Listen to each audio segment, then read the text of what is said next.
কিয়ামতের মাঠে এমন অনেক ঘটনা ঘটবে যেটা আমাদের চিন্তার বাইরে। আরেকজন ব্যক্তিকে ডেকে আনা হবে, যে ব্যক্তি একটা দুটা নয় বরং 100টা খুন করেছে। সে 99 জন মানুষকে হত্যা করার পর ফতোয়া খুঁজে বেড়াচ্ছিল যে আমার তওবা কবুল হবে কিনা। একজন আবেদের কাছে গিয়েছে। আবেদ আর আলেম কিন্তু এক জিনিস না। আবেদ মানে যে প্রচুর ইবাদত করে, তার জ্ঞান কম, সে শুধু জানে কিভাবে ইবাদত করতে হয়।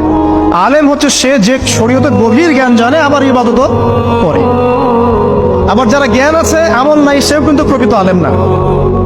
প্রচুর জ্ঞান আছে কিন্তু জ্ঞান অনুযায়ী আমল করে না, সেও কিন্তু প্রকৃত আলেম নন।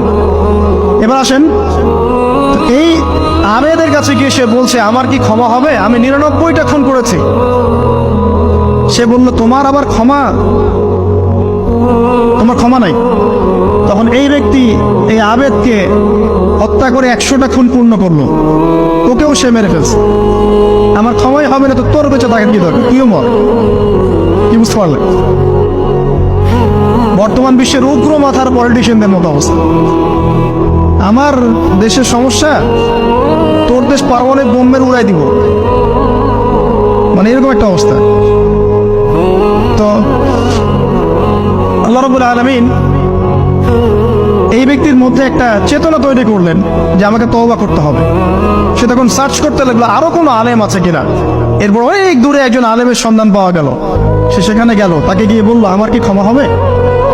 সে আলেম তাকে বললো হ্যাঁ, তোমারও ক্ষমা হতে পারে, যাও তুমি ইস্তেগফার করো এবং এই এলাকা থেকে অন্য এলাকায় চলে যাও।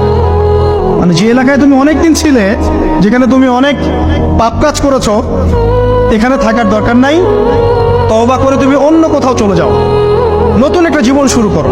এখানে থাকলে হবে কি, তোমার স্মৃতিগুলো তোমাকে তাড়িয়ে বেড়াবে এবং মানুষ তোমাকে খারাপ নজরে দেখতেই থাকবে, তুমি তখন কষ্ট পাবে। এই জন্য তুমি চলে যাও। তো চলে যেতে যেতে সে রাস্তায় ইন্তেকাল করে। এবার তার রূহ নিবে কে? এই জন্য দুদল ফেরেশতা আসছেন, জান্নাতি এবং জাহান্নামী। তাদের মধ্যে বাক বিতণ্ডা হচ্ছে কে রূহ নিয়ে যাবে।